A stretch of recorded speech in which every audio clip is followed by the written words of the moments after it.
여봐라. 오늘은 저 아랫마을 과부댁 딸을 들라하라.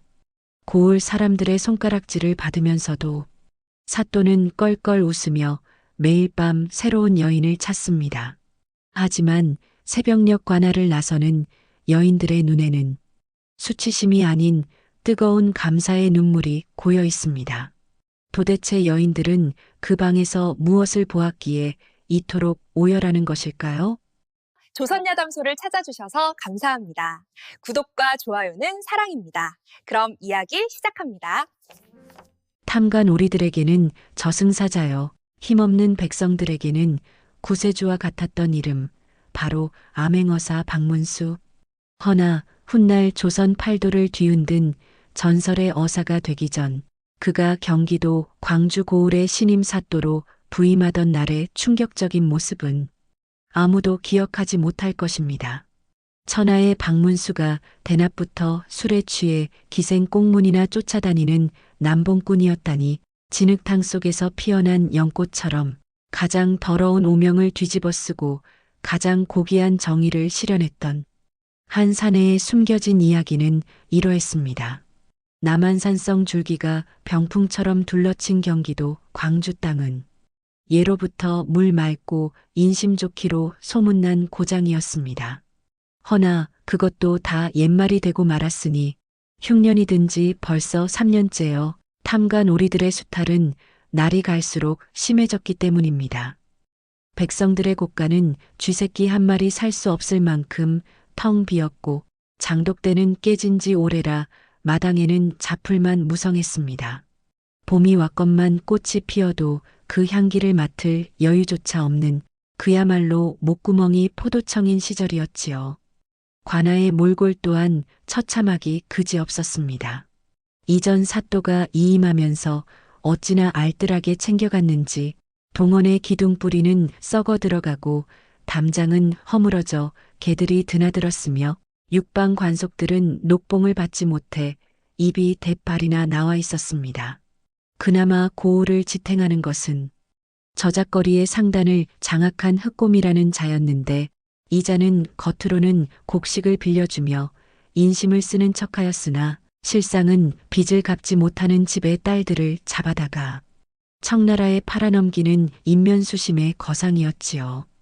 밤마다 흑곰 상단의 패거리들이 횃불을 들고 돌아다니며 빚 독촉을 해댔고 어디선가 여인의 비명과 울음소리가 들려오면 어미들은 제 딸을 이불 속에 감추고 파들파들 떨었습니다. 그 지옥 같은 땅에 새로운 사또가 부임한다는 소식이 들려온 것은 보릿고개가 막 시작되던 어느 늦은 봄날이었습니다. 우물가에 모인 안악들은 빈 바가지를 두드리며 탄식했습니다.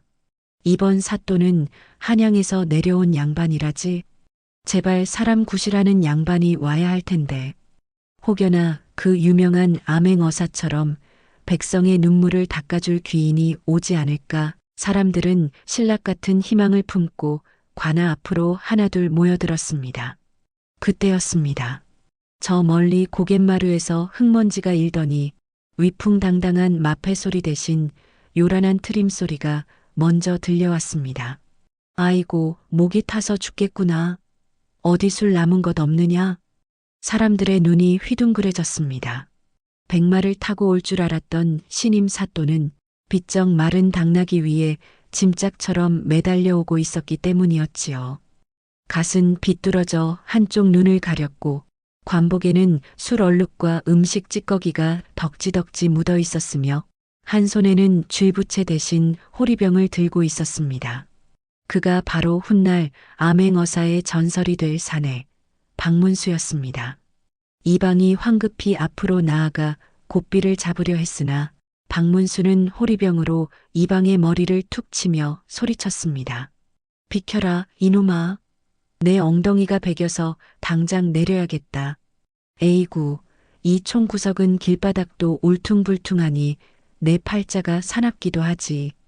박문수는 당나귀에서 굴러떨어지듯 내려오더니 흙먼지를 탁탁 털고는 하품을 길게 내뱉었습니다. 그리고는 도열한 관속들과 구경 나온 백성들을 쓱 훑어보는데 그 눈빛이 어찌나 흐리멍덩하고 음흉한지 보는 사람들이 절로 고개를 돌릴 지경이었지요. 듣자 하니 이 고을에 미색이 뛰어난 계집들이 많다던데 내 눈에는 꾀죄죄한 놈들 뿐이구나. 그 한마디에 모여있던 사람들의 가슴에 대못이 박혔습니다. 암행어사는커녕 굶주림에 지쳐 뼈만 남은 백성들을 보고 계집 타령이나 늘어놓는 꼴이라니.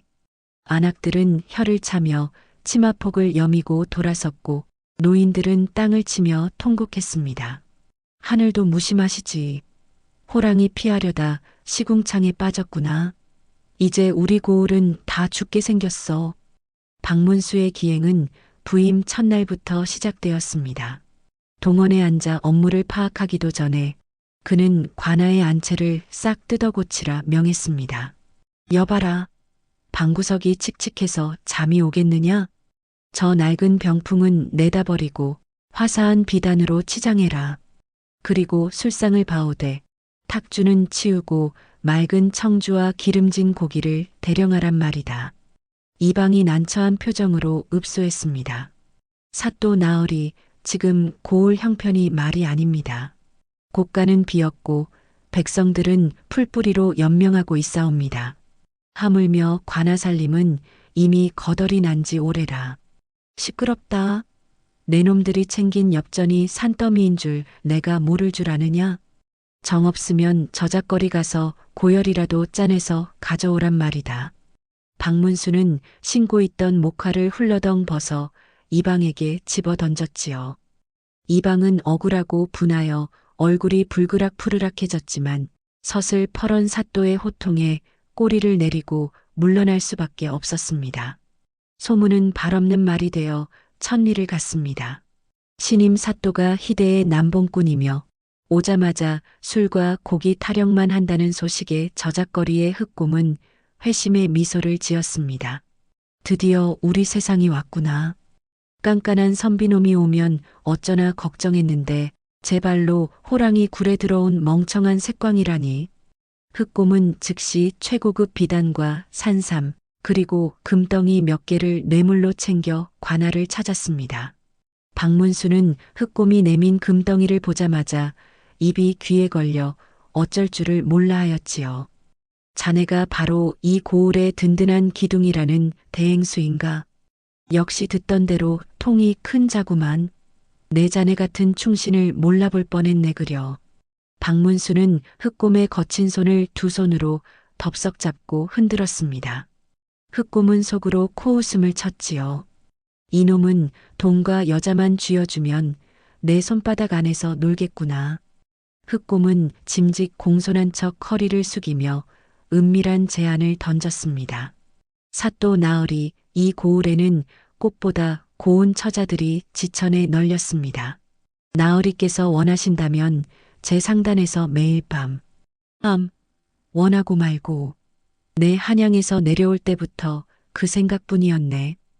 헌데 자네가 골라주는 아이들은 왠지 때가 묻었을 것 같고 내가 직접 고르는 맛이 있어야 하지 않겠나? 박문수의 눈이 번들거렸습니다. 흑곰은 그 탐욕스러운 눈빛을 보며 안심했습니다. 이렇게 사또가 주색잡기에 빠져 있으면 자신의 인신매매 사업은 더욱 탄탄대로를 걸을 것이 뻔했기 때문이었지요. 그날 밤부터 관아에서는 풍악 소리가 끊이지 않았습니다. 박문수는 기생들을 불러 무릎에 앉히고 술을 퍼마셨고 취기가 오르면 동원 마당으로 뛰쳐나와 고래고래 노래를 불렀습니다. 에헤라디야, 인생은 짧고 밤은 길구나. 오늘 나의 수청 여인은 어디 있느냐. 그 노랫소리가 담장을 넘어 고을 전체에 퍼지니 백성들은 잠을 이루지 못하고 이를 갈았습니다. 부임한 지 사흘째 되던 날 박문수는 기어이 사단을 내고 말았습니다. 해가 중천에 떠서야 부수스 동원으로 기어 나오더니 육방 관속들을 뜰 아래 꿇어앉히고는 청천벽력 같은 소리를 내뱉은 것입니다. 오늘부터 매일 밤 수청을 들 처자를 하나씩 관아로 들여라. 관속들은 웅성거렸습니다. 기생도 아니고 일반 양민의 딸을 그것도 매일 밤 갈아치우겠다니 이는 명백한 국법 위반이자 폐륜이었습니다. 곳간 열쇠를 움켜쥔 호방이 사색이 되어 말렸지만 소용없었지요. 서슬 퍼런 호통에 육방 관속들이 허둥지둥 신발을 꿰어 신고 나가는 신용을 하였으나 성격 급한 박문수는 그 꼴마저도 답답하여 견딜 수가 없어 고래고래 소리를 질렀습니다. 에잉, 군뱅이가 기어가도 내 놈들보단 빠를 것이다. 비키거라. 내 직접 골라야겠다. 박문수는 기어이 직접 관아 밖으로 나섰습니다. 비틀거리는 걸음으로 저작거리를 휘젓고 다니며 치마만 둘렀다 하면 늙은이건 아이건 가리지 않고 얼굴을 들이밀며 희롱을 해대니 그야말로 미친 개가 따로 없었습니다. 상인들은 기겁하여 물건을 팽개치고 도망쳤고 처녀들은 얼굴을 가리고 숨기에 바빴지요. 그때 저만치 우물가에서 물동이를 이고 가던 한 처자가 박문수의 흐리멍덩한 눈에 들어왔습니다.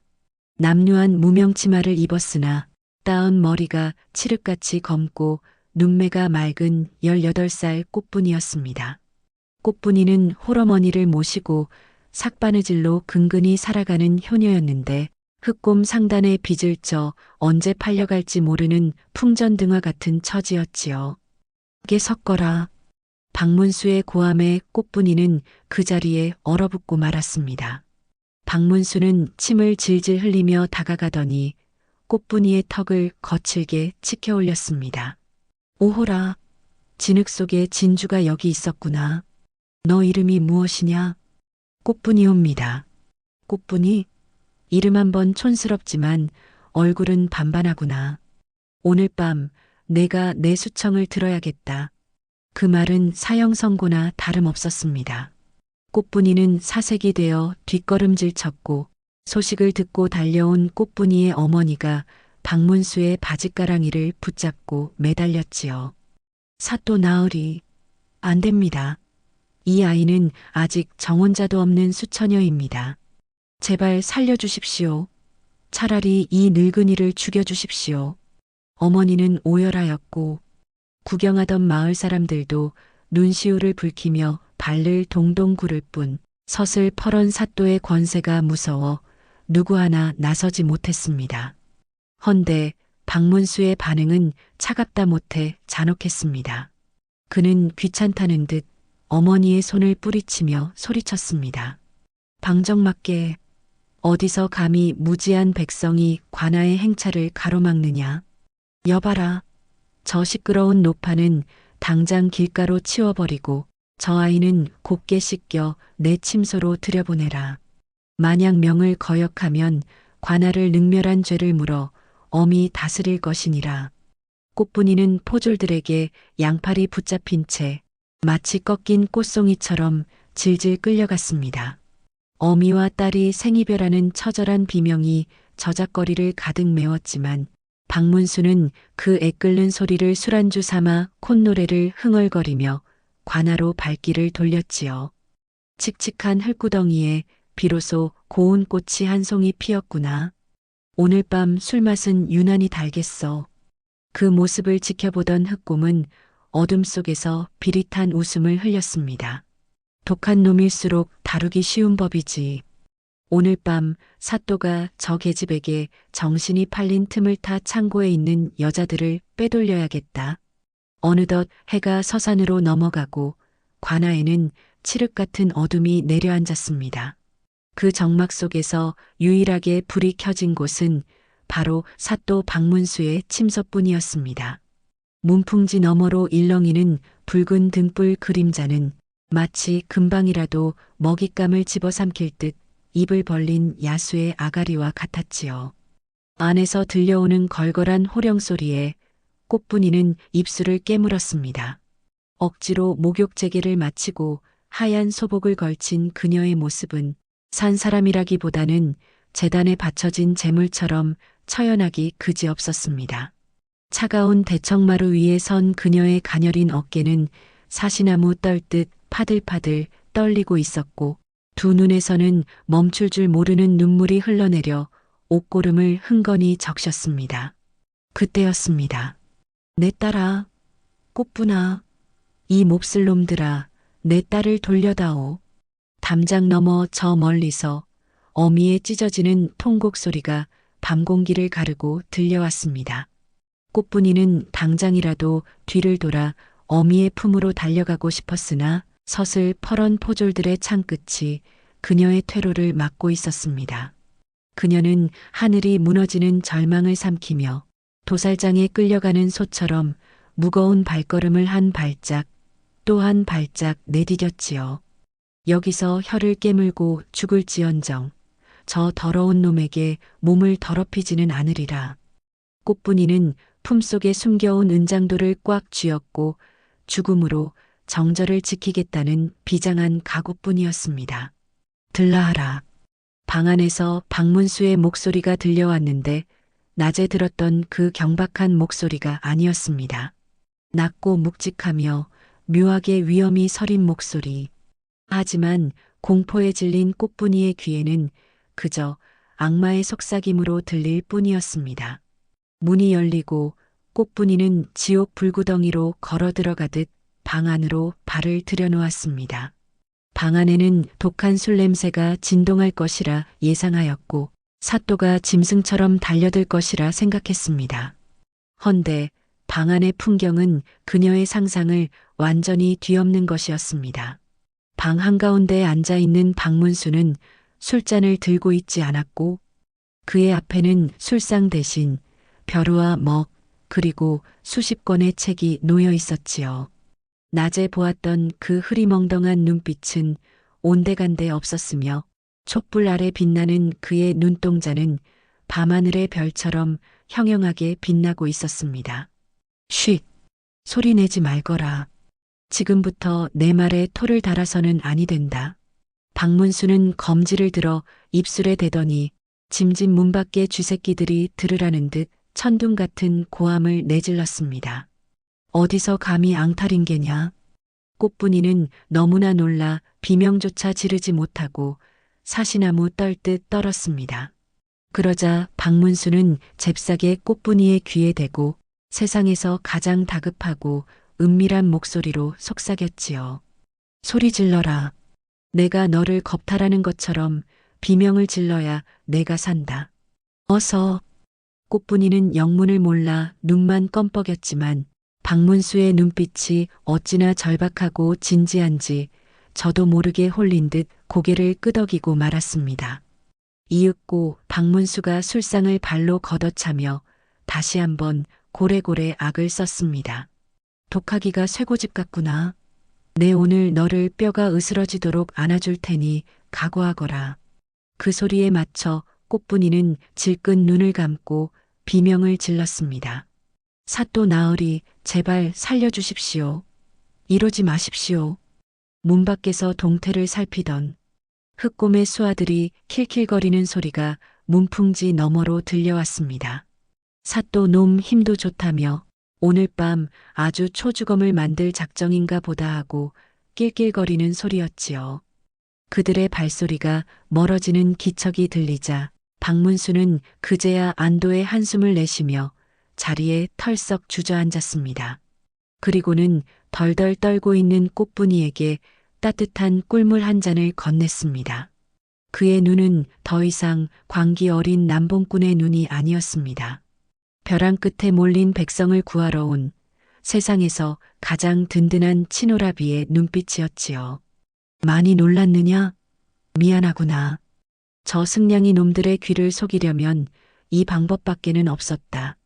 꽃분이는 조심스럽게 물을 받아 마시며 떨리는 목소리로 물었습니다. 나으리 어찌하여 이런 연극을 하시는 것이옵니까? 저작거리에는 나으리가 천하의 잡놈이라 욕하더냐? 다행이구나. 내가 원하던 바다. 박문수는 씁쓸한 미소를 지으며 품속에서 낡은 서책 하나를 꺼냈습니다. 그것은 흑곰 상단의 뒤를 캐며 모은 비리 기록이었습니다. 꽃분아, 잘 듣거라. 지금 이 고울을 쥐고 흔드는 흑곰이란 자는 단순한 장사치가 아니다. 놈은 빚에 쪼들린 집안의 딸들을 모아 청나라 오랑캐들에게 짐승처럼 팔아넘기는 인면수심의 거상이다. 박문수의 눈에서 서슬 퍼런 안광이 뿜어져 나왔지요. 호랑이를 잡으려면 호랑이 굴로 들어가야 하고 악귀를 속이려면 내가 그보다 더한 악귀의 탈을 써야 하는 법. 내가 술과 여색에 미친 놈처럼 보여야 놈이 경계심을 풀고 그 더러운 꼬리를 드러낼 테니 말이다. 하오면 저를 부르신 연유는 내가 수청을 든다는 핑계로 너를 관하로 불러들이지 않으면 놈들은 언젠가 빚독촉을 빌미로 너를 납치해 갈 것이다. 내 방은 이 고을에서 유일하게 놈들의 손이 닿지 않는 피난처인 셈이지. 꽃분이의 가슴이 쿵 하고 내려앉았습니다. 짐승이라 욕했던 사또가 실은 자신들을 지키기 위해 세상의 오물을 뒤집어 쓰고 있었다니. 꽃분이는 자리에서 일어나 큰절을 올리며 오열했습니다. 나으리 죽을 죄를 지었습니다. 소녀, 그런 깊은 뜻도 모르고 지금 감동하고 있을 때가 아니다. 나는 너를 그저 숨겨주려고 부른 게 아니다. 박문수는 먹이 듬뿍 묻은 붓 한 자루를 꽃분이의 손에 쥐어주었습니다. 바느질로 굳은 살이 박인 투박한 손에 묵직한 붓이 들렸지요. 흑곰놈을 잡으려면 놈의 목줄을 쥘 결정적인 증거, 놈의 비밀 치부장부가 필요하다. 헌데 그 장부는 놈의 안방 깊숙한 곳에 있고 그를 모르는 까막눈들은 봐도 그것이 무엇인지 모른다. 내가 직접 들어갈 수 없으니 내가 나의 눈과 귀가 되어 주어야겠다. 제가 무엇을 하면 되옵니까? 글을 배우거라. 그리고 놈들의 장부를 읽어내거라. 그것이 너와 내 가족 그리고 이 고을의 딸들을 살리는 유일한 길이다. 그날부터 기묘한 이중생활이 시작되었습니다. 낮에는 사또가 저작거리를 휘젓고 다니며 행패를 부리고 밤이 되면 새로운 여인이 관하로 불려 들어왔습니다. 여봐라. 오늘은 대장간 김신의 셋째 딸을 들라하라. 내일은 주막집 과부댁을 갈 것이니 그리 알아라. 고을 사람들의 원성은 하늘을 찔렀고 박문수를 향한 돌팔매질은 날로 거세졌지만 밤이 깊어질수록 사또의 방안 풍경은 딴판으로 변했습니다. 처음에는 꽃분이 혼자였으나 이튿날은 대장간 딸 옥순이, 사흘째는 주막집 과부 춘심이가 합류했습니다. 방 안에는 어느새 대여섯 명의 여인들이 옹기종기 모여 앉아 사또가 내준 종이에 코를 박고 글자를 익히고 있었지요. 박문수는 훌륭한 스승이자 때로는 익살스러운 광대였습니다. 아니, 춘심아. 글씨를 쓰라니까 왜 지렁이를 그려놓았느냐? 이걸 흑곰놈이 보면 글자가 아니라 부적인 줄 알고 도망가겠다. 박문수의 농담에 여인들은 터져나오는 웃음을 참느라 입을 틀어막고 킬킬거렸습니다. 밖에서 들으면 영락없이 남녀가 희롱하며 노닥거리는 소리로 들릴 법했지요. 사또는 여인들을 위해 최고급 안주와 술상을 내주었습니다. 본래라면 흑곰에게 상납받은 뇌물로 차린 상이었으나 이제는 배고픈 여인들의 줄인 배를 채워주는 영양식이 되었습니다. 많이들 먹어라. 든든히 먹어야 머리도 돌아가는 법이다. 그리고 이 고기는 흑곰 놈 돈으로 산 것이니 놈의 살점을 씹어먹는다 생각하고 아주 야무지게 뜯어먹거라. 옥순이가 닭다리를 뜯으며 눈물을 글썽였습니다. 나으리 태어나서 쌀밥에 고깃국을 처음 먹어봅니다. 우리 아버지가 평생 일을 해도 못 먹던 것을. 울지 마라. 이 싸움이 끝나면 내 아비와 마주 앉아 매일 고깃국을 먹게 해주마. 내 목을 걸고 약속하마. 박문수의 눈빛은 흔들림이 없었고 여인들은 그 눈빛을 믿었지요. 그들은 더 이상 겁탈을 당할까 두려워하는 힘없는 아낙네가 아니었습니다. 붓을 칼처럼 쥐고 글자를 방패 삼아 세상과 맞서 싸우는 암행어사의 비밀 요원들로 다시 태어나고 있었던 것입니다. 하지만 흑곰은 의심이 많은 자였습니다. 사또가 매일 밤 여자를 갈아치우는데도 관아 밖으로 실려나가는 이도 없고 알아놓은 여인도 없다는 소문에 고개를 갸웃거렸습니다. 어느 날 밤 흑곰이 예고도 없이 술병을 들고 관아로 들이닥쳤습니다. 사또 나으리, 소인 흑곰이 문안 인사 올립니다. 좋은 술이 들어와 한 잔 올리러 왔습니다요. 갑작스러운 흑곰의 목소리에 방 안은 순식간에 얼어붙었습니다. 바닥에는 한글 연습을 하던 종이들이 어지럽게 널려 있었고 여인들은 붓을 든 채 사색이 되었습니다. 이대로 문이 열리면 모든 것이 끝장이었습니다. 그때 박문수가 번개같이 움직였습니다. 그는 들고 있던 먹물을 바닥에 엎어버리고는 자신의 상투를 헝클어뜨리며 소리쳤습니다. 젠장, 술맛 떨어지게 웬 놈인게냐. 그리고는 꽃분이에게 눈짓을 보냈습니다. 꽃분이는 찰나의 순간 사또의 뜻을 알아차렸지요. 그녀는 널려있던 종이들을 치마폭 속에 감추고는 옆에 있던 옥순이의 머리채를 휘어잡으며 악을 썼습니다. 비키거라. 사또 나으리의 술잔은 내가 채울 것이다. 어디서 감히 굴러온 돌이 박힌 돌을 빼려는 게냐. 웃기는 소리. 나으리께서 누구 춤사위가 더 좋다 하셨는지 귀가 막혀서 못 들었느냐. 방 안은 순식간에 질투에 눈먼 여인들의 아수라장으로 돌변했습니다. 꽃분이와 옥순이는 서로의 옷고름을 잡아당기며 엉겨붙었고 술상이 엎어지며 그릇 깨지는 소리가 요란하게 울려 퍼졌지요. 그때 박문수가 방문을 벌컥 열어젖혔습니다. 일부러 옷깃을 풀어헤치고 머리는 산발을 한 채 비틀거리는 모양새가 영락없는 술주정뱅이였습니다. 그는 문 밖에서 기척을 살피던 흑곰을 발견하고는 짐짓 곤란하다는 듯 너스레를 떨었습니다. 대행수, 자네가 좀 말려보게. 계집들이 서로 내 사랑을 차지하겠다고 이 난리네 그려. 내 인기가 죄지 죄야. 이를 어쩌면 좋단 말인가. 방 안을 훔쳐보던 흑곰의 눈에 들어온 것은 머리채를 잡고 뒹구는 여인들과 여기저기 엎어진 술상이었습니다. 바닥에 흥건하게 쏟아진 검은 먹물은 어두운 등잔불 아래서 마치 쏟아진 술처럼 보였기에 흑곰은 의심할 여지조차 없었지요. 흑곰은 피식, 비웃음을 흘렸습니다. 역시 천박한 놈이로군. 계집들 치마폭에 쌓여 정신을 못 차리는 꼴이라니. 사또 나으리의 양기가 천하장사십니다. 소인이 눈치 없이 방해를 한 것 같아 송구하옵니다요. 저는 이만 물러갈 테니 부디 춘몽을 꾸십시오. 흑곰이 의심을 거두고 발길을 돌리자 그제야 여인들은 서로 잡았던 옷깃을 놓고 가쁜 숨을 몰아쉬었습니다. 헝클어진 머리에 찢어진 저고리, 몰골은 엉망이었지만 그들의 눈은 서로를 보며 반짝이고 있었지요. 옥순아, 너 연기 한번 기가 막히구나. 나 진짜 머리 뽑히는 줄 알았다. 언니는 뭐 살살했는 줄 알아요? 나도 저고리 고름이 다 떨어졌네. 꽃분이와 옥순이가 마주보며 깔깔 웃자 긴장이 풀린 다른 여인들도 배를 잡고 웃었습니다. 박문수 역시 대청마루의 대자로 드러누우며 호탕하게 웃어젖혔습니다. 너희들이 웬만한 광대보다 낫구나.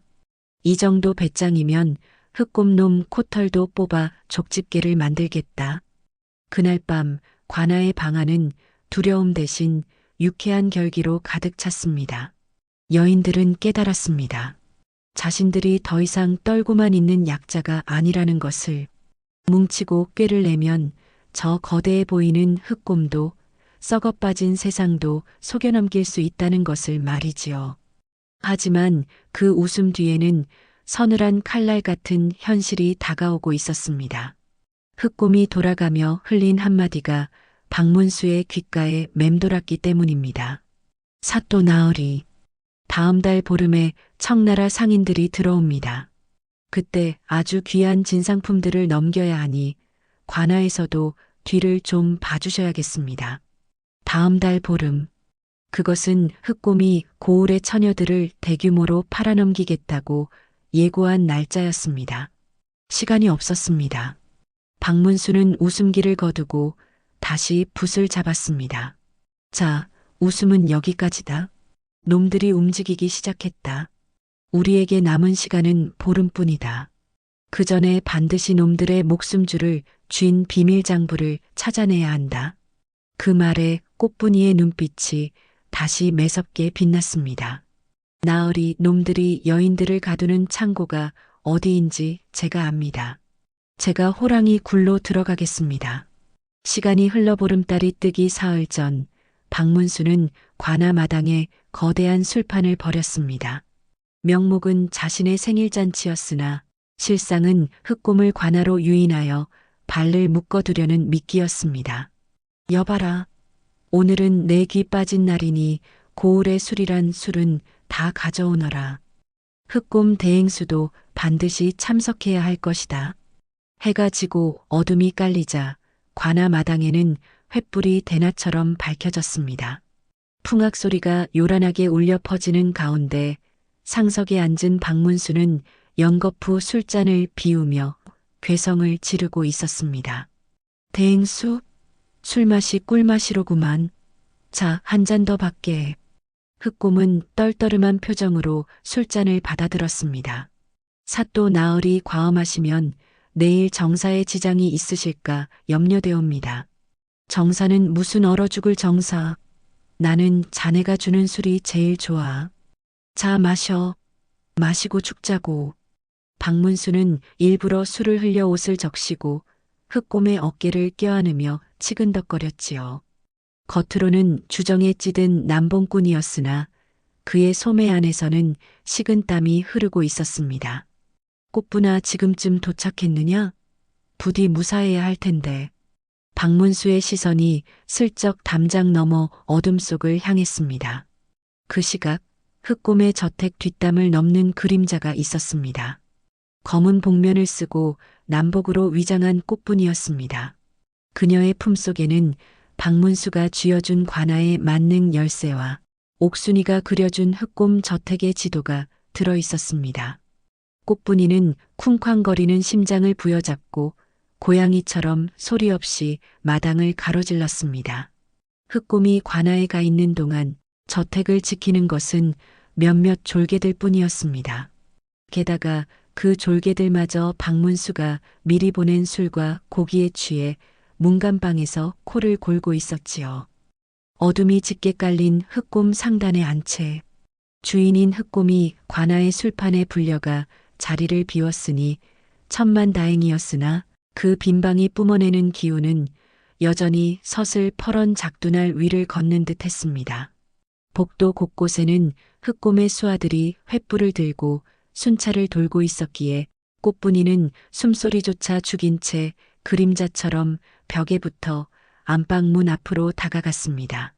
문고리에는 주먹만 한 무쇠 자물쇠가 떡하니 버티고 있어 마치 주인을 대신해 침입자를 노려보는 듯한 위압감을 뿜어내고 있었지요.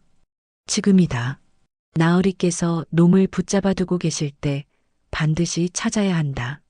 꽃분이는 품속에서 박문수 나으리가 쥐어준 열쇠 꾸러미를 조심스레 꺼냈습니다. 행여나 놈들이 예상보다 일찍 돌아오면 어쩌나, 복도 끝에서 수하들이 들이닥치면 어쩌나 하는 생각에 심장이 쿵쾅거려 입 밖으로 튀어나올 것만 같았습니다. 정적을 깨는 미세한 쇠 부딪히는 소리가 꽃분이의 귀에는 마치 마른 하늘의 천둥 소리처럼 요란하게 울렸습니다. 등줄기에는 식은땀이 비 오듯 흘러내렸고 손끝은 사시나무 떨듯 파들파들 떨려왔지요. 첫 번째 열쇠는 헛돌았고 두 번째 열쇠는 들어가지도 않았습니다. 저 멀리서 수하들의 발자국 소리가 점점 가까워지는 찰나의 순간 마지막 세 번째 열쇠를 구멍에 꽂으니 그제야 손끝에 묵직한 진동이 전해졌습니다. 철컥. 둔탁하면서도 경쾌한 소리와 함께 굳게 닫혔던 문이 비로소 열렸습니다. 꽃분이는 주위를 재빨리 살핀 뒤 날랜 고양이처럼 빈 방 안으로 몸을 미끄러뜨렸습니다. 그리고는 소리 없이 문을 닫고 문에 등을 기댄 채 터질 듯한 가쁜 숨을 몰아쉬었지요. 문을 닫고 들어선 방 안은 한치 앞도 보이지 않는 칠흑 같은 어둠이었습니다. 꽃분이는 터져나오는 가쁜 숨을 억지로 내리누르며 떨리는 손으로 품속에서 부싯돌을 꺼냈습니다. 가냘프게 흔들리는 희미한 불빛이 어둠을 밀어내자 그 아래 드러난 흑곰의 방은 입이 떡 벌어질 만큼 화려하기 그지없었지요. 달빛을 머금은 듯 영롱하게 빛나는 자개장과 눈이 시릴 정도로 붉은 비단 병풍, 그리고 바닥에 깔린 채 금방이라도 포효할 듯 눈을 부릅뜬 호랑이 가죽까지. 그것은 가구라기보다는 이 고을 백성들의 뼈와 살을 깎아 만든 잔인한 전리품처럼 보였습니다. 장독대 하나 고칠 돈이 없어 피눈물을 흘리던 이웃들의 얼굴이 스쳐 지나가자 꽃분이의 가슴 속에서는 서늘한 분노가 불꽃처럼 일렁였지요. 허나 지금은 감탄하거나 분노에 젖어 있을 여유가 없었습니다. 관아에서 박문수 나으리가 목숨을 걸고 놈의 발을 묶어두고 있는 시간은 그리 길지 않을 터였습니다. 꽃분이는 젖은 손을 치마폭에 대충 문지르고는 나으리가 일러준 대로 벽 구석의 비밀스러운 벽장을 뒤지기 시작했습니다. 분명 이중으로 된 벽이 있을 것이라 하셨어. 꽃분이는 벽장을 두드려 보다가 유난히 소리가 둔탁한 곳을 발견했습니다. 꽃분이는 벽면에 움푹 패인 곳을 찾아 온 힘을 다해 밀어붙였습니다. 그러자 둔탁한 마찰음과 함께 벽면이 서서히 돌아가며 흑곰의 탐욕이 숨겨진 비밀스러운 공간이 그 추악한 모습을 드러냈습니다. 그 안에는 수십 건의 장부들이 빈틈없이 빼곡하게 쌓여 있었는데 만약 예전의 꽃분이었다면 까막눈이라 무엇이 중한지도 모른 채 그저 종이 뭉치를 보고 허둥댔을 것이 분명했지요. 허나 지금은 달랐습니다. 밤마다 눈을 비벼가며 박문수 나으리께 배웠던 글자들이 마치 살아있는 생물처럼 꽃분이의 눈 속으로 선명하게 들어오기 시작한 것입니다. 꽃분이는 떨리는 손으로 장부들을 하나하나 넘겨보았으나 겉보기에는 그저 평범한 물품 거래 내역뿐이라 꽃분이의 마음은 타들어가는 촛농처럼 초조해졌습니다. 시간은 쉼없이 흐르고 있었고 관아의 술판이 언제 끝날지 모른다는 공포가 목을 죄어왔지요. 등줄기를 타고 흘러내리는 식은땀이 자꾸만 눈을 가렸습니다. 분명 어딘가에 있을 거야. 나으리께서 말씀하신 그 추악한 기록이 그때였습니다. 장부 더미 중에서도 가장 구석진 곳, 먼지가 뽀얗게 내려앉은 검은 가죽책 한 권이 꽃분이의 시선을 사로잡았습니다. 표지에는 아무런 제목도 없어 얼핏 보면 쓸모없는 기록장 같았으나 책등 구석에 아주 작게 적힌 은밀한 글자가 꽃분이의 심장을 먹게 만들었습니다. 그것은 바로 흑곰이 제 자식처럼 여기며 숨겨왔던 이 고을의 피눈물이 고스란히 적힌 비밀 치부책이었습니다. 생구. 꽃분이는 숨을 들이켰습니다. 살아있는 입, 즉 노비를 뜻하는 말이자 인신매매단들이 사람을 부르는 은어였습니다. 박문수에게 배운 단어였지요. 떨리는 손으로 책을 펼치자 그곳에는 참혹한 진실이 적혀 있었습니다. 갑진년 3월, 김간의 셋째 딸 은양 단양의 청나라 거상 왕씨에게 인계. 을사년 5월, 주막집 춘심이 비탄감 조건으로 확보. 글자는 단순한 먹물 자국이 아니었습니다. 그것은 팔려간 이웃들의 비명이었고 찢겨나간 부모들의 피눈물이었습니다. 꽃분이의 눈에서 굵은 눈물방울이 툭 떨어져 장부 위를 적셨습니다. 이 짐승만도 못한 놈들. 꽃분이는 이를 악물고 장부를 품에 넣었습니다. 이제 나가기만 하면 됩니다. 이 장부를 사또에게 전하기만 하면 흑곰을 잡고 고을을 구할 수 있습니다. 그때였습니다. 저택 마당에서 왁자지껄한 소리가 들려왔습니다. 아이고, 대행수 어른. 벌써 오십니까? 아직 술판이 한창인데. 시끄럽다. 내 오늘 속이 안 좋아 일찍 쉬어야겠다. 너희들은 가서 문단속이나 잘해라. 흑곰의 목소리였습니다. 꽃분이의 심장이 덜컥 내려앉았습니다. 예상보다 훨씬 빠른 귀가였습니다.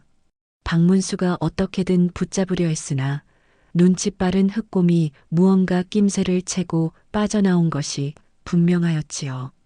발자국 소리가 점점 가까워져 오고 있었습니다. 꽃분이는 사색이 되어 출구를 찾았으나 방문은 하나뿐이었습니다. 창문을 열고 나가기에는 밖에서 졸개들이 횃불을 들고 오가는 소리가 너무 가까웠습니다. 사또 놈이 오늘따라 왜 저리 질척거리는지 영 기분이 찜찜하단 말이야. 복도 끝에서 들려오는 묵직한 발소리는 죽음을 재촉하는 저승사자의 발걸음과 같았습니다.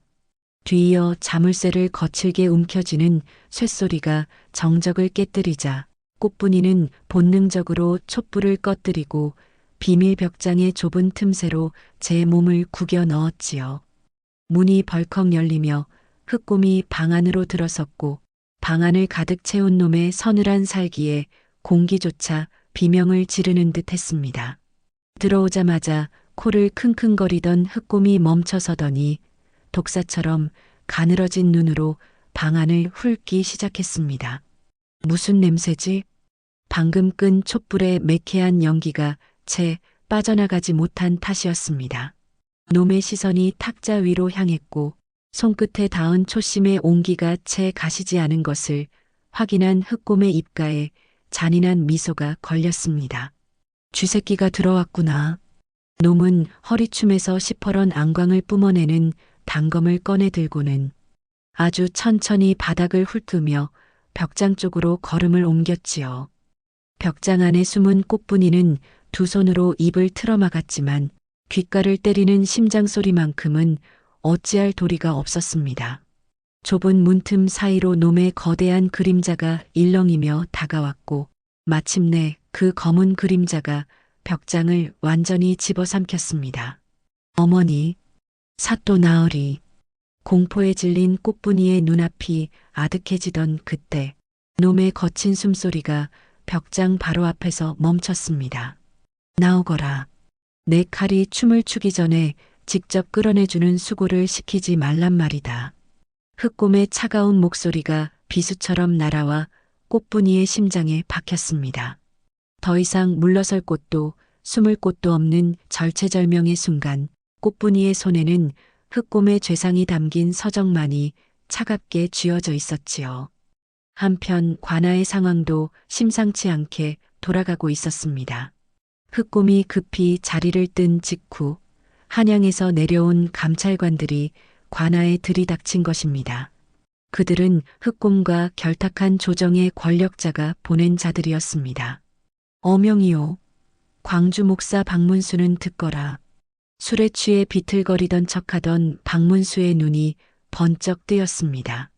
감찰관은 싸늘한 표정으로 교지를 읽어 내려갔습니다.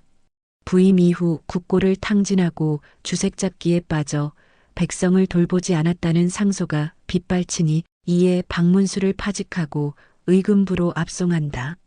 뭐라? 파직? 순식간이었습니다. 평화롭던 관아 마당을 가로질러 날카로운 비명소리가 밤 공기를 갈갈이 찢어발겼고 술잔을 기울이던 관속들과 화사하게 차려입었던 기생들은 혼비백산하여 사방으로 흩어졌습니다. 그 아수라장 속에서 박문수는 마치 거대한 망치로 뒤통수를 얻어맞은 듯 들이켜려던 술잔을 손에 쥔 채 석상처럼 굳어버렸습니다. 머릿속이 하얗게 타들어가며 차가운 전율이 발끝에서부터 머리끝까지 번개처럼 스쳐 지나갔지요. 당했다. 놈이 내 수를 미리 읽고 있었구나. 타이밍이 어찌나 절묘한지 마치 흑곰 그 영악한 놈이 제 머릿속에 들어왔다 나간 것처럼 소름 끼치는 일이었습니다. 박문수는 놈의 발을 묶어두고 있다고 굳게 믿었으나 실은 놈이 쳐놓은 그물 속으로 제 발로 걸어 들어간 꼴이었음을 그제야 깨달았습니다. 자신이 회심의 미소를 짓던 그 오만한 시간조차 실은 흑곰이 파놓은 함정이었음을 깨닫는 순간 등줄기에는 얼음물 같은 식은 땀이 비 오듯 흘러내렸습니다. 박문수의 눈앞에 흐릿하게 보이던 흑곰의 비열한 웃음이 환상처럼 떠올랐습니다. 놈은 처음부터 이 판을 꿰뚫어 보고 있었던 것입니다. 사또라는 자가 남봉꾼 행세를 하며 제 주변을 맴돌 때 놈은 이미 사또의 목을 칠 칼날을 갈며 역습의 기회만을 엿보고 있었던 것이지요. 이제 관아 마당을 가득 채운 것은 즐거운 풍악 소리가 아니라 놈이 쳐놓은 덫에 걸린 사냥개의 단말마와 같은 절망뿐이었습니다. 이보시오. 이는 명백한 모함이요. 내 아직 이 고을의 가련한 백성들을 위해 해야 할 일이 남았단 말이오. 박문수의 절규가 텅 빈 관아 마당을 공허하게 울렸으나 돌아오는 것은 서슬 퍼런 포졸들의 차가운 오랏줄 뿐이었습니다. 비릿한 웃음을 흘리며 다가온 포졸들이 박문수의 양팔을 거칠게 꺾어 누르니 한양에서 내려온 감찰관의 매서운 호통이 뒤따랐지요. 닥치거라. 죄인은 그저 입을 다물고 하늘의 처분을 기다릴 뿐이다. 여봐라. 저놈을 당장 포박하여 무릎을 꿇려라. 중가부적이었습니다. 거친 포승줄이 박문수의 몸을 옥죄어 올 때마다 찢겨나간 관복 사이로 처참한 몰골이 드러났고 억지로 고개가 꺾여 흙바닥에 처박힌 박문수의 눈에 저 멀리 흑곰의 저택 쪽 하늘이 핏빛으로 붉게 물드는 것이 보였습니다. 그것은 흑곰이 직접 지르고 온 진짜 불길이었습니다. 검은 연기가 밤하늘을 집어삼키며 치솟는 그 광경은 꽃분이의 존재가 발각되었음을 알리는 사형 선고와도 같았지요. 박문수의 심장이 바닥으로 곤두박질 쳤습니다. 사또는 파직되어 결박당했고 꽃분이는 불타는 호랑이 굴에 갇혔으며 유일한 증거인 치부 서적은 제가 되어 사라질 위기에 처한 것입니다. 그때였습니다. 저택 쪽에서 요란한 말발굽 소리가 들려오더니 방금 전까지 제 집에 불을 지르라 명하고 달려온 흑곰이 땀에 젖은 얼굴로 나타났습니다. 놈은 짐짓 피해자인 양 비굴하게 몸을 낮추면서도 흙바닥에 고꾸라진 박문수를 보며 잔인한 미소를 지었습니다. 놈은 박문수에게 다가가 오직 둘만이 들릴 정도로 낮게 속삭였습니다. 박가놈아, 감히 내 뒤를 캐려들어? 저 불길이 보이느냐? 내 저택에 숨어든 쥐새끼가 있다기에 아예 방째로 태워버리라 했지. 아마 내가 아끼던 그 꽃분이라는 아이는 지금쯤 가마솥 안에 고기마냥 타 들어가며 비명을 지르고 있지 않겠느냐. 한편 흑곰의 저택 안은 그야말로 생지옥이었습니다. 흑곰의 명령을 받은 수하들이 안방에 기름을 뿌리고 불을 지른 뒤 퇴로를 막기 위해 문 앞에 버티고 서 있었지요.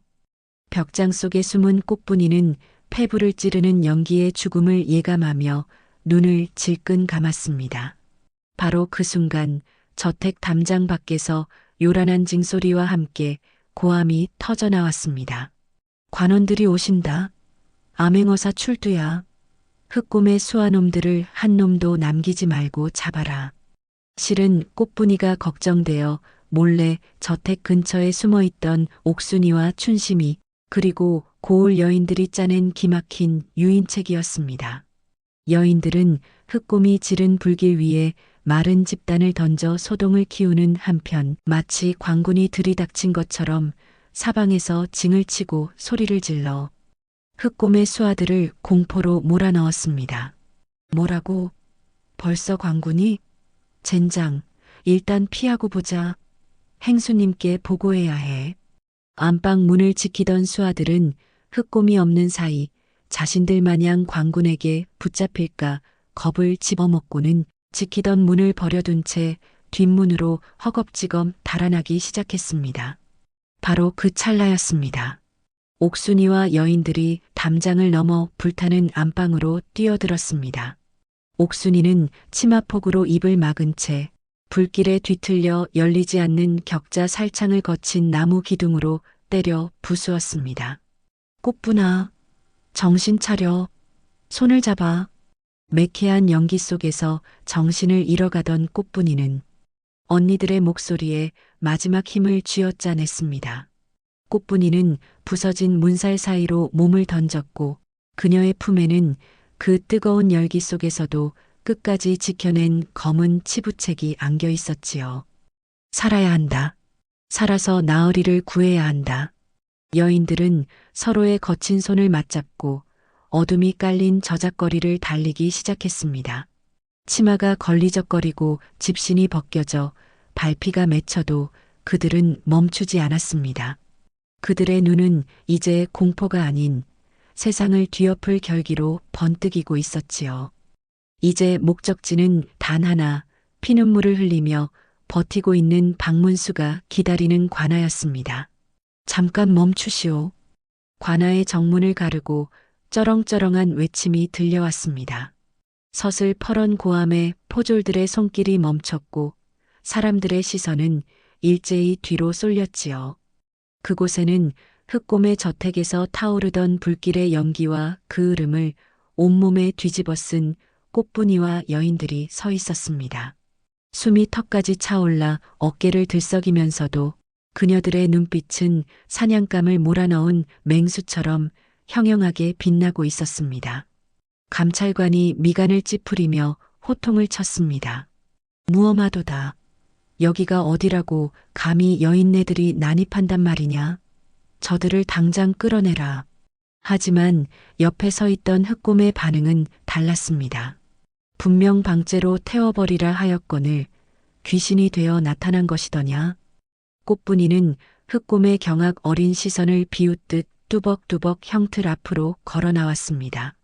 그리고는 형틀에 묶여 피를 흘리면서도 자신을 보며 희미하게 미소 짓는 박문수와 눈을 맞추었지요.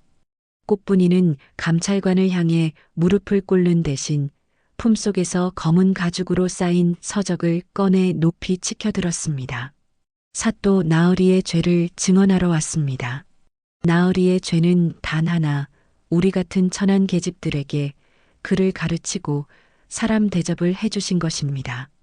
그리고 그 글씨로 이 장부를 읽게 하시어 저기 서 있는 흑곰놈이 이 고을을 어떻게 좀먹었는지 깨닫게 하신 것이 나으리의 유일한 죄입니다.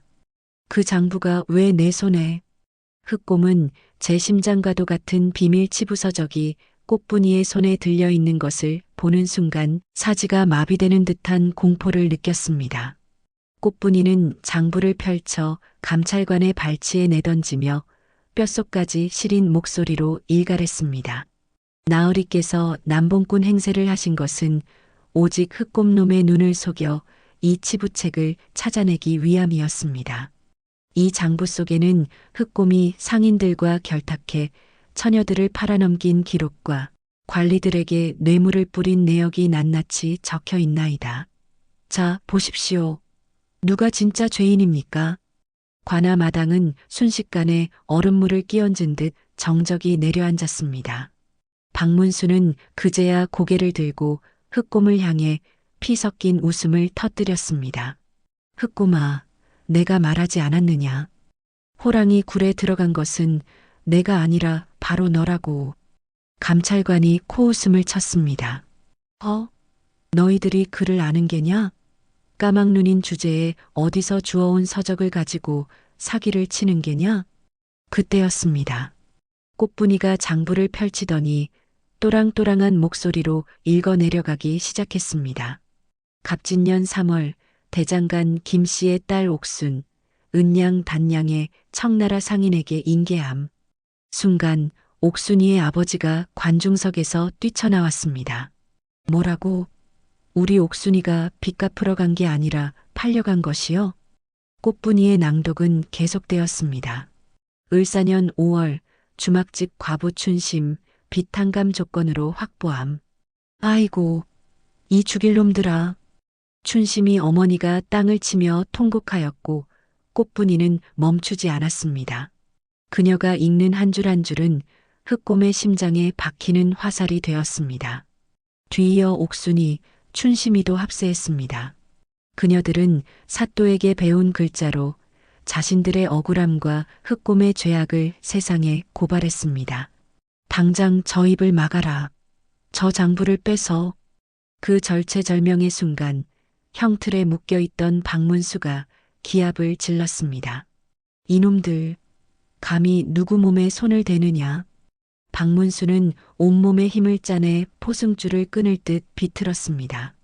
물론 줄은 끊어지지 않았지만 그의 품에서 무언가가 툭 하고 떨어져 굴러나왔습니다. 흙바닥에 떨어진 둥근 물건. 햇빛을 받아 번쩍이는 그것에는 5마리의 말이 새겨져 있었습니다. 마패. 그것도 암행어사만이 지닌다는 오마패였지요. 본가는 어명으로 내려온 암행어사 박문수다. 감찰관, 내 놈도 흑곰과 한패라는 증거는 이미 내 수하들이 한양으로 보냈다. 그래도 날 파직하겠느냐? 아이고, 어사 또 나으리. 죽을 죄를 지었습니다. 감찰관이 사시나무 떨듯 떨며 바닥에 머리를 쳐박았습니다. 역졸들은 무엇하느냐? 저 인면수심의 흑곰 일당과 부패한 관리놈들을 당장 포박하라. 박문수의 호령이 떨어지자 관아 밖에서 잠복하고 있던 역졸들이 쏟아져 들어왔습니다. 암행어사 출두야. 천지를 뒤흔드는 함성과 함께 전세는 순식간에 역전되었습니다. 흑곰의 수하들은 곤봉에 맞아 추풍낙엽처럼 쓰러졌고 도망치려던 흑곰은 꽃분이의 발에 걸려 넘어지며 옥순이가 던진 돌에 정통으로 이마를 맞았습니다. 이게 우리 아버지의 눈물이다. 이 나쁜 놈아. 이건 내 잃어버린 청춘값이다. 여인들은 도망가는 졸개들을 향해 기왓장과 돌멩이를 던지며 그동안의 한을 풀었습니다. 그것은 단순한 난동이 아닌 짓밟혔던 꽃들이 스스로 가시를 세워 쟁취해낸 위대한 승리였습니다. 모든 소란이 끝나고 흑곰 일당이 줄줄이 엮여 끌려간 뒤 박문수는 직접 자신의 포승줄을 풀고 비틀거리며 일어섰습니다. 관속들이 달려와 부축하려 했으나 그는 손을 저어 물리쳤습니다. 그리고는 멍하니 서 있는 꽃분이와 여인들에게 다가갔습니다. 흙투성이가 된 얼굴, 찢어진 치마, 상처투성이인 손발. 하지만 박문수의 눈에는 세상 그 어떤 비단옷을 입은 왕비보다 고귀해 보였지요. 고맙다. 정말 고맙다. 박문수는 꽃분이의 거친 손을 두 손으로 잡고 고개를 숙였습니다. 너희가 나를 살렸고 이 고을을 살렸다. 너희는 더 이상 힘없는 안악이 아니다. 너희가 바로 이 나라의 의인이다. 그 한마디에 꽃분이는 참았던 울음을 터뜨렸습니다. 꽃분이가 주저앉아 오열하자 옥순이도 춘심이도 그리고 지켜보던 고을의 모든 아낙네들도 서로를 끌어안고 통곡하였지요. 그것은 슬픔의 눈물이 아니었습니다. 평생 가슴을 짓눌러온 억울함이 씻겨 내려가는 해방의 눈물이었습니다. 박문수는 옷소매로 슬쩍 눈가를 훔치며 하늘을 올려다보았습니다. 보고 계십니까? 그를 배운 백성이 이리도 무섭고 또 이리도 아름답습니다.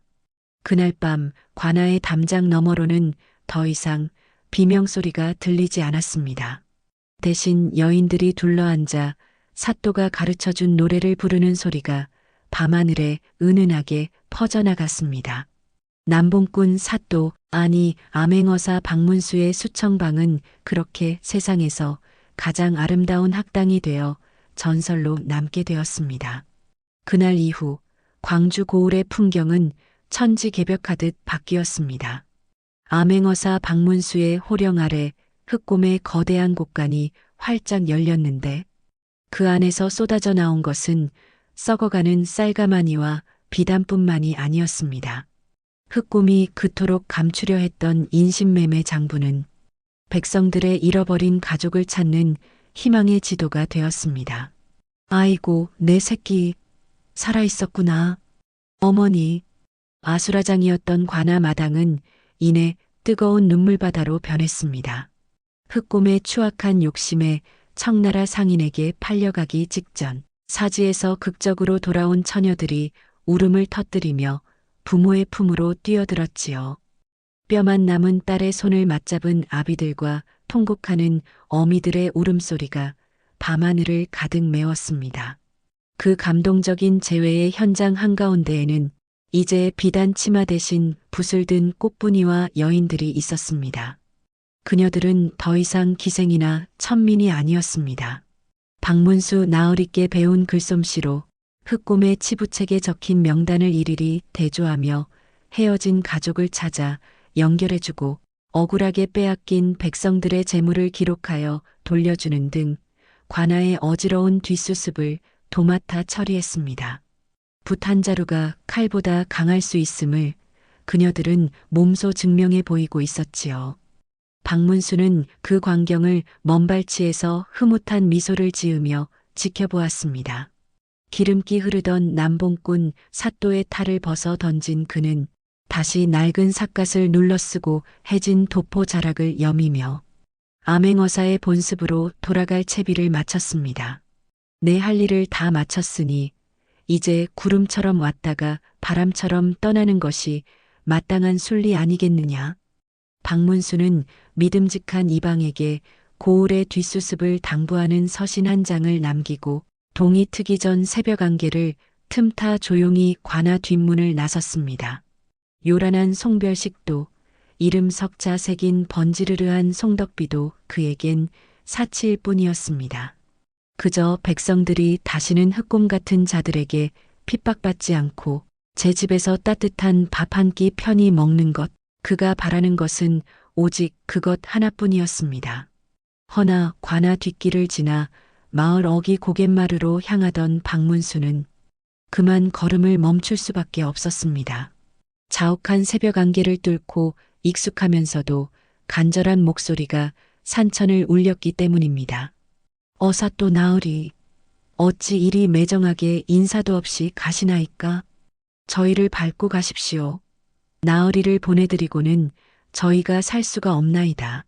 안개가 걷히며 드러난 길목에는 수백 명의 그림자가 일제히 흙바닥에 이마를 맞대고 엎드려 있었습니다.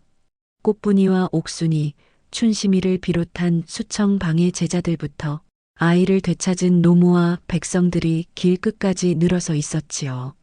그들은 박문수가 몰래 떠난다는 소식을 어찌 알았는지 밤새 차가운 이슬을 맞으며 흙바닥에 엎드려 나으리의 마지막 가는 길을 기다리고 있었던 것입니다.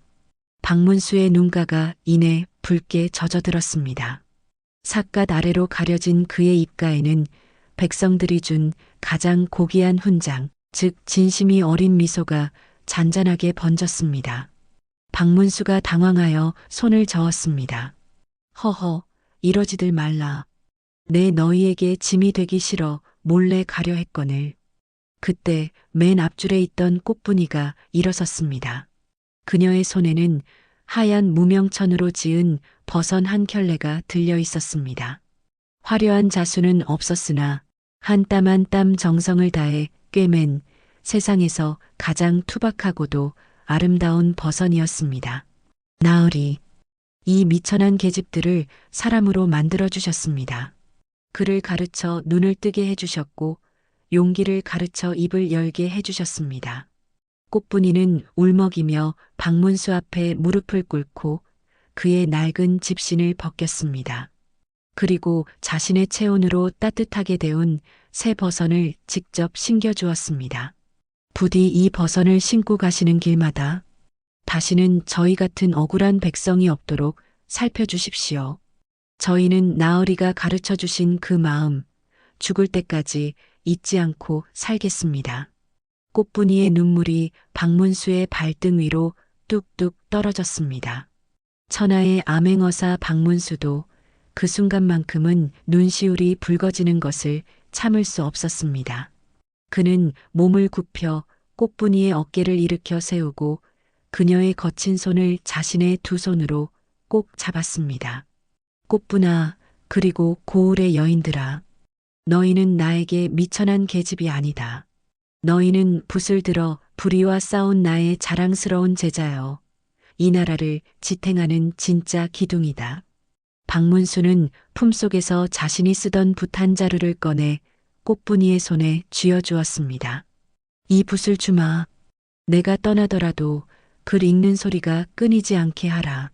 너희가 깨우치면 세상 그 어떤 도둑놈도 너희를 함부로 할 수 없을 것이다. 박문수는 뒤를 돌아보지 않고 걸음을 옮겼습니다. 백성들은 그가 고개를 넘어 모습이 보이지 않을 때까지 땅에 머리를 대고 큰 절을 올렸습니다. 그 새벽 고을 어귀에는 통곡 소리가 아닌 떠나는 영웅을 향한 뜨거운 축복의 기도가 메아리쳤습니다. 세월이 흘러 강산이 몇 번이나 바뀌었습니다. 어느 봄날 백발이 성성한 할머니가 된 꽃분이는 마을 서당의 툇마루에 앉아 아이들을 바라보고 있었습니다. 과거에는 여자가 글을 배우는 것을 금기시했으나 이 고을만큼은 달랐습니다. 사내아이, 계집아이 할 것 없이 옹기종기 모여 앉아 천자문을 읽는 소리가 낭낭하게 울려 퍼졌습니다. 하늘 천 따지. 그 서당의 이름은 문수서당. 바로 그 옛날 남봉꾼 사또가 남기고 간 붓 한 자루에서 시작된 배움터였습니다.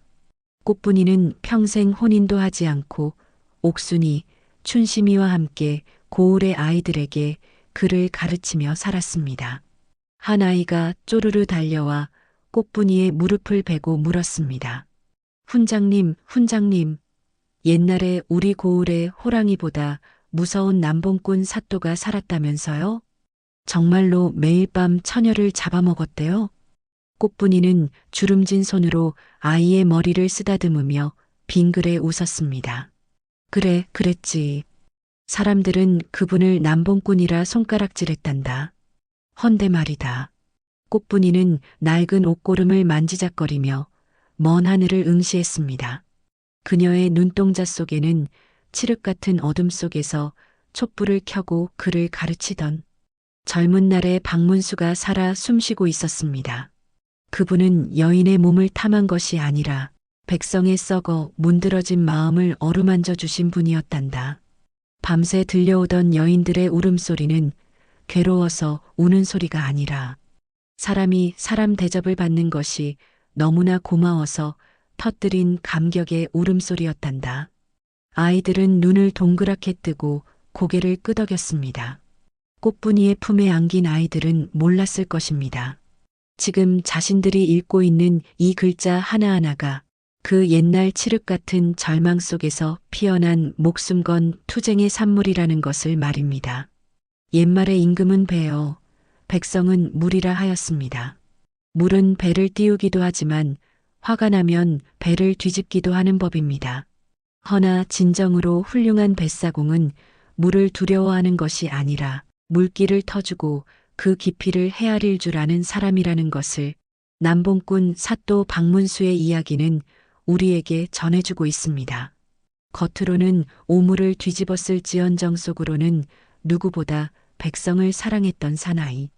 그의 이름은 역사책 한 구석에 짧게 기록되었을지 모르나 그가 남긴 사랑은 수백 년이 지난 지금도 우리 가슴 속에 따뜻한 등불로 남아 있습니다.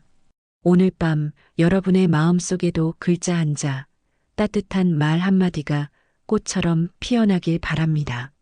오늘 이야기 마음에 깊은 울림이 있으셨는지요? 구독과 좋아요로 소중한 인연이 이어졌으면 합니다. 여러분의 따뜻한 마음에 가슴 뭉클한 사연으로 정성껏 보답하겠습니다. 지금 어느 지역에서 함께하고 계신지 편하게 댓글로 말씀 주시면 감사한 마음 담아 반갑게 인사 올리겠습니다. 댁내에 늘 평안이 깃들길 바라며 지금까지 조선야담소였습니다. 감사합니다.